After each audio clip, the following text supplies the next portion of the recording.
Vítame vás v záverečnom dni 68. ročníka cyklistických pretekov okolo Slovenska. Táto záverečná etapa má prívlastok energetická. Je to preto, že jedným z partnerov okolo Slovenska je takisto energetická spoločnosť Slovenskej elektrárne, ktoré už dlhé roky spolupracujú a zároveň ďakujú Slovenskému zväzu cyklistiky za to, že toto úžasné podujatie mohli podporiť.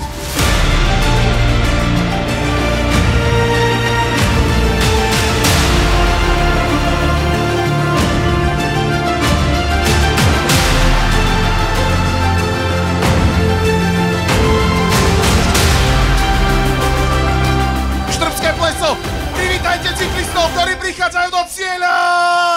Obrovský potlesk, dámy a páni, toto je majiteľ žltého dresu z týmu Jayco Alula, Mauro Schmidt. No a druhým mužom v celkovom poradí je Julian Alaphilippe. No a cenu už bude odovzdávať Patrik Kašo, zástupca riaditeľa jadrových elektrární, slovenských elektrární. A tým tretím mužom v celkovom poradí je opäť Felix Engelhardt.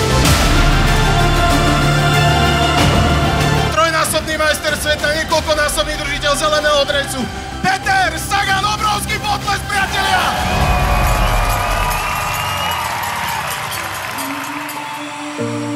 Ty si hovoril do médií, že je to pre teba tá rozlúčka.